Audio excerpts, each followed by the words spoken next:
Did you know that Nixon was not only impeached, but convicted and removed from office? No, not that Nixon. Federal Judge Walter L. Nixon. He was kicked out of his job in 1989, one of only 8 people ever to be removed from office through impeachment. As I record this video, we await the start of the trial for the second impeachment of former President Donald Trump. If convicted, he would be the first person convicted after leaving office, and there's a lot more history that could come up during the trial. For events of great significance, we generally look to precedent for guidance, so we're going to take a look at the history of the 20 people who have been impeached in this episode of Progressive Solutions.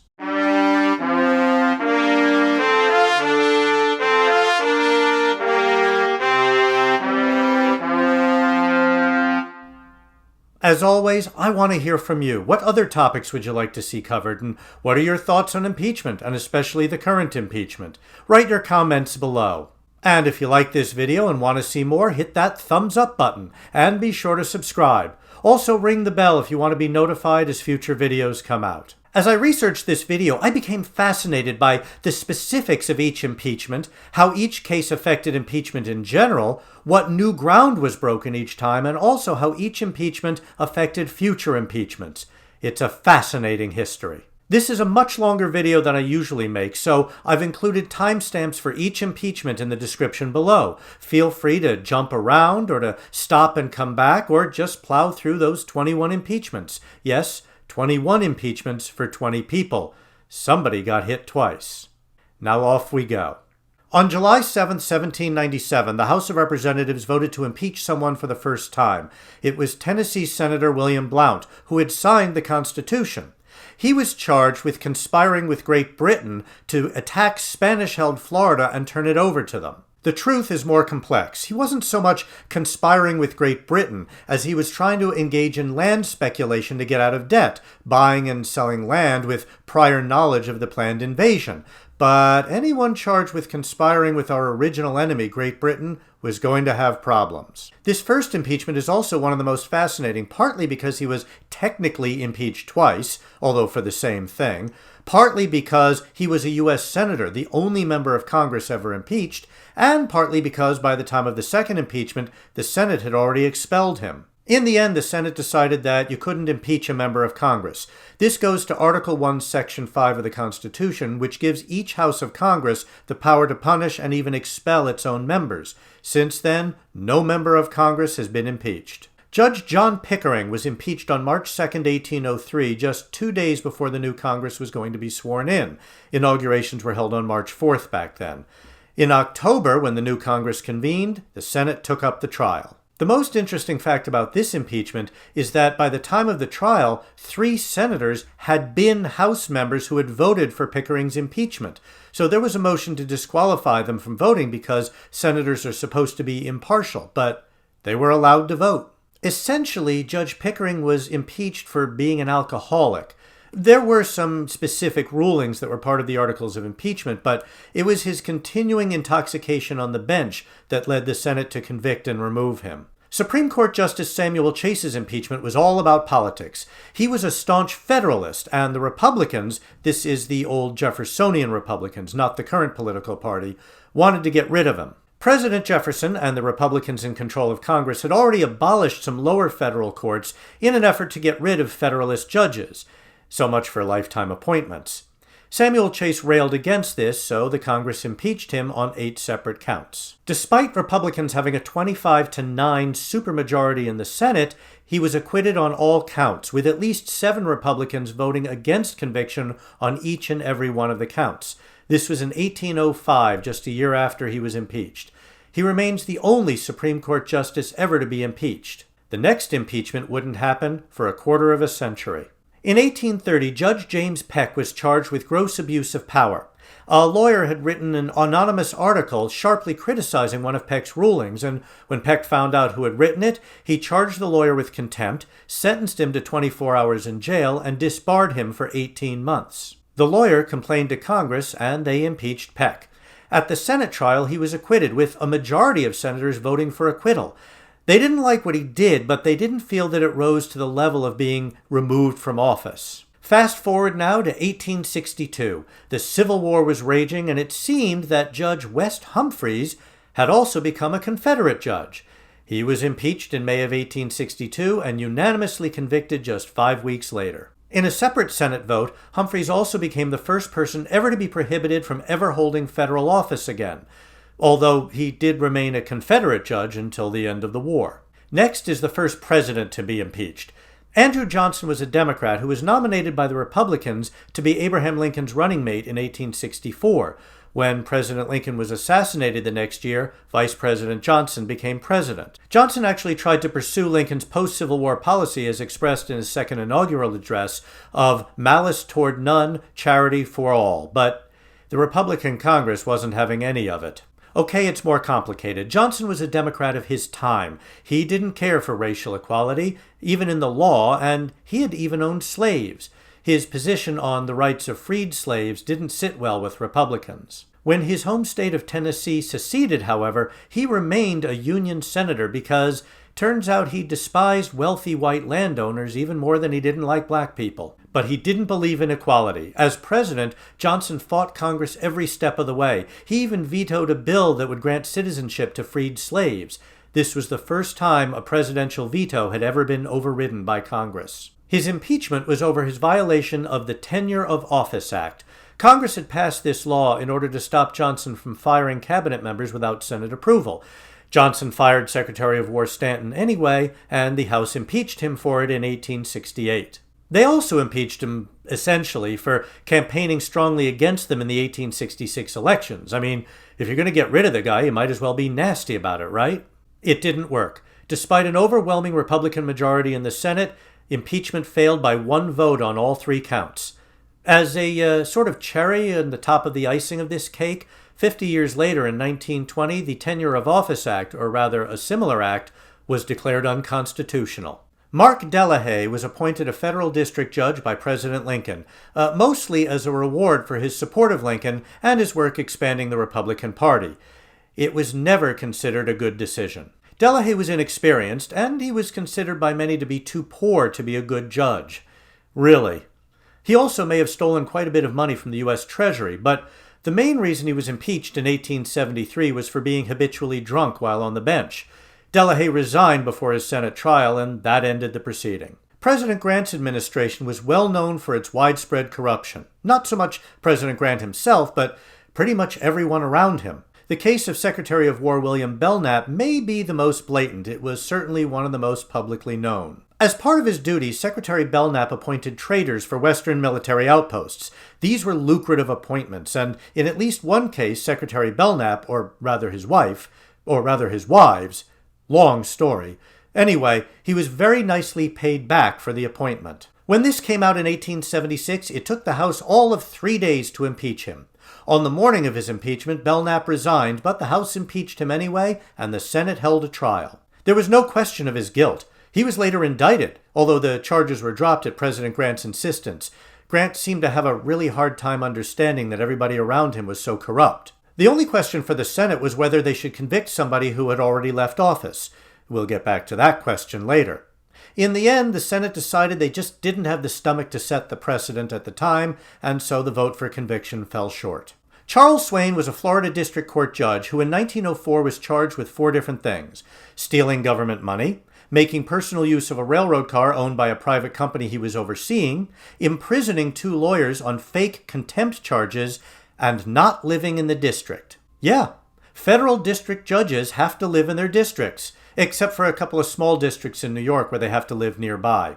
This is Title 28, Section 134 of the United States Code. Essentially, Swayne's defense wasn't to refute the charges, although he didn't openly admit to them, but to claim that even if they were true, they didn't rise to the level of high crimes and misdemeanors necessary for conviction. And after a 2-month trial, the Senate agreed. In fact, not one of the 12 articles of impeachment got even a majority vote, much less the 2/3 needed for conviction. One interesting thing to come out of this case was eventually written into Rule 11 of the Senate impeachment rules. This allows a committee to review the impeachment evidence and also call witnesses and then report to the full Senate, although the full Senate could also call witnesses later. This rule is highly controversial. The next impeached judge, most impeachments were of judges, was Robert Archibald. Archibald was not only a federal circuit court judge, but he was also a judge of the Commerce Court, which lasted for 3 years between 1910 and 1913 and oversaw interstate commerce. In other words, he oversaw railroads. And he made a lot of money, including making a lot of money from railroads who had cases before him, or were likely to have cases before him, in the Commerce Court. He insisted both before and after his conviction that he had done nothing wrong.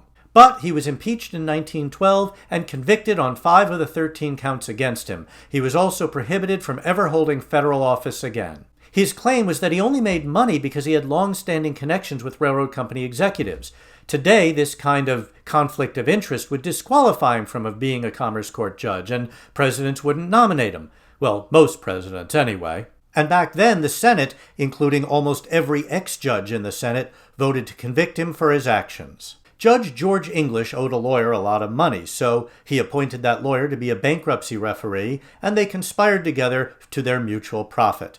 This was the general reason behind 3 of the 5 articles of impeachment against English. Another charge, with several specifications, was abuse of office. He tried to disbar a bunch of lawyers without allowing them to defend themselves, and he threatened to imprison people just for speaking out and writing out against him. Finally, he was accused of being so abusive to lawyers that many people couldn't even get a lawyer to represent them when they appeared before this judge. The case dragged on for a long time because Congress had recessed for the summer just after the impeachment, and there was some question as to whether the Senate could come back by itself while the House was still in recess. Eventually, they decided to wait, and President Coolidge called a special session of Congress right after the 1926 midterms.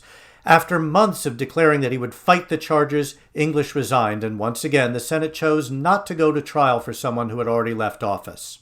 7 years later, in 1933, Judge Harold Louderback was charged with several counts of appointing lawyers to be bankruptcy referees and then getting kickbacks. Sound familiar? In this case, the House Judiciary Committee only recommended censure, but they allowed a minority report favoring impeachment to proceed to the full House, and the full House decided to ignore the full committee's recommendation and go ahead and impeach him.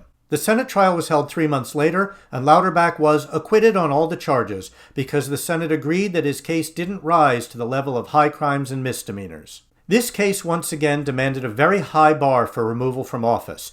The next case, 3 years later, looked at a very different part of the Constitution. Judge Halstead Ritter was impeached on charges of hiring friends to be bankruptcy referees, ordering excessive fees for them, and then getting kickbacks. Seriously, this is getting old.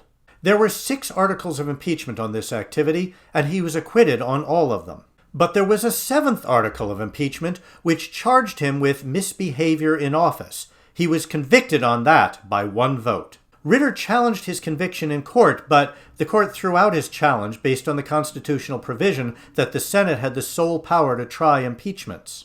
But here's what's important about this case. Elected officials serve a fixed term unless they're removed from office, and they can only be removed for treason, bribery, or other high crimes and misdemeanors. But judges are appointed, as Article 3, Section 1 notes, during good behavior.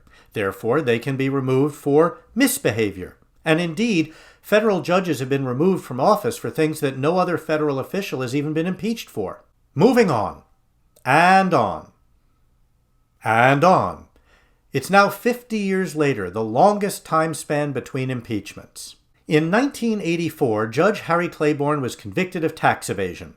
It wasn't his first trial. His first trial on tax evasion as well as bribery and fraud resulted in a hung jury because the main witness against him wasn't very believable. For the second trial, the prosecutors dropped the bribery and fraud charges, so they didn't need that witness, and they got their conviction, and Claiborne was sentenced to 2 years in prison. The first sitting federal judge ever convicted of a crime. But he didn't resign. He expected to continue as a judge after he was released from prison. And indeed, he was considered to be a very good judge. In fact, after his death in 2004, a Nevada state judge noted, "He was very, very fair to criminal defendants to his detriment. I think that's why the government was so interested in prosecuting him and knocking him off the bench. He was very, very fair in court." This was the middle of the tough-on-crime era, so anybody who was fair to defendants was considered fair game. Claiborne was impeached unanimously on 2 charges of tax evasion, 1 charge of being convicted of tax evasion, really, and another charge of falsifying tax records, which sounds a lot like the first 2 charges. He was acquitted on that third charge, but he was convicted of the other three. This was the first time an impeachment case was heard not by the full Senate, but by a committee, per that Rule 11.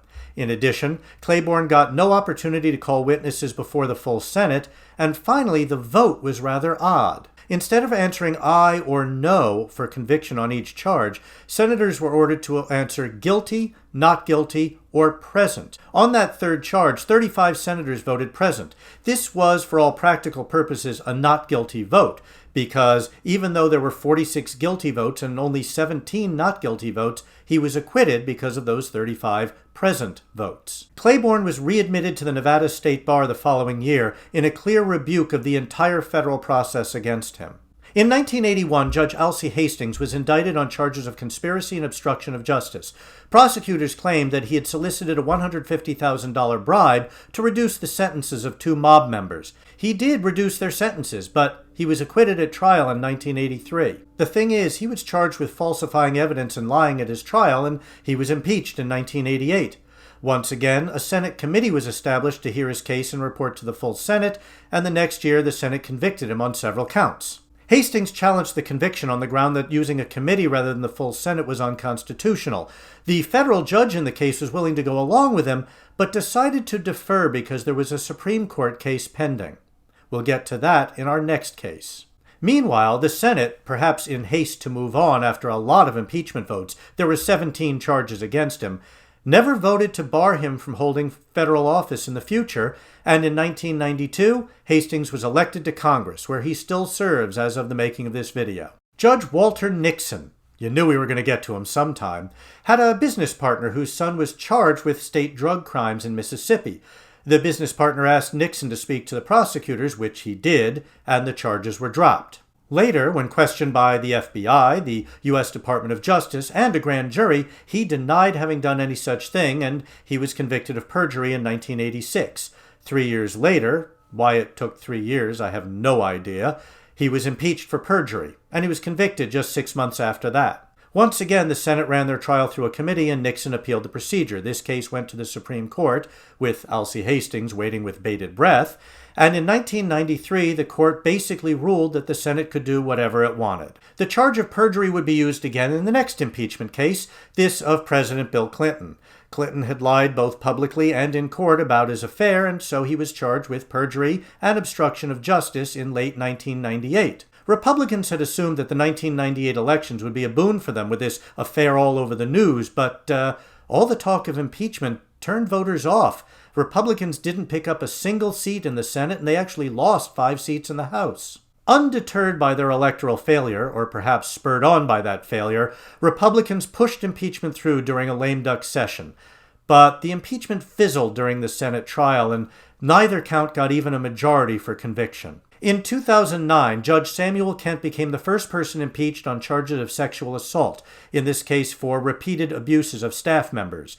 This followed his guilty plea on obstruction of justice charges for lying about his crimes. 4 articles of impeachment were passed without a dissenting vote. Kent resigned during his Senate trial, and the proceedings were dismissed. Judge G. Thomas Porteus, Jr. was a Louisiana state judge who was recommended for the federal bench by both his U.S. senators and apparently confirmed by a unanimous consent request. There doesn't seem to be a record of the vote. While on the bench, he took money from attorneys appearing before him, faked sections of his 2001 bankruptcy filing, including faking his own name, refused to recuse from a case where he was financially involved with one of the attorneys, and in 2003, he stepped away from all criminal cases after it was revealed that he had dealings with a corrupt bail bondsman. The only wonder is why it took until 2008 to begin impeachment proceedings. He was impeached and convicted on 4 counts and prohibited from ever holding federal office again. Donald Trump's first impeachment in 2019 wasn't for his financial dealings, or his possible violations of the Emoluments Clause, or his often sketchy executive orders.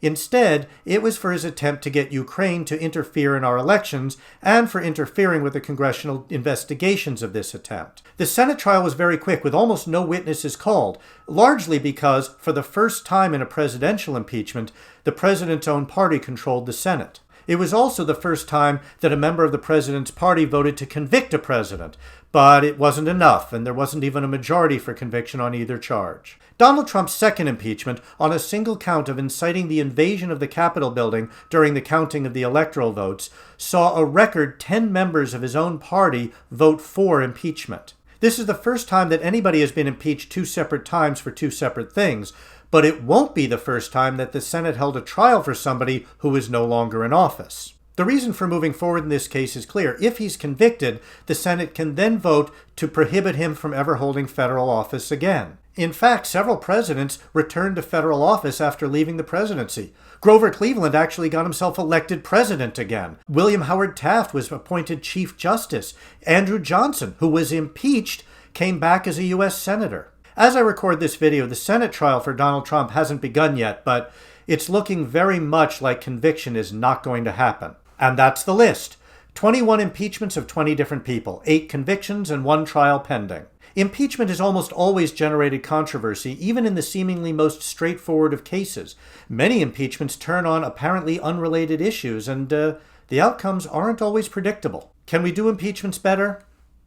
Anytime you get dozens or hundreds of proud people together from all across this vast country, you're going to get heated emotions involved, especially in something as enormous and as rare as impeachment. If impeachments occurred more regularly, we'd evolve systems to deal with them, but the whole point of impeachments is that they're supposed to be rare. Where would you set the bar?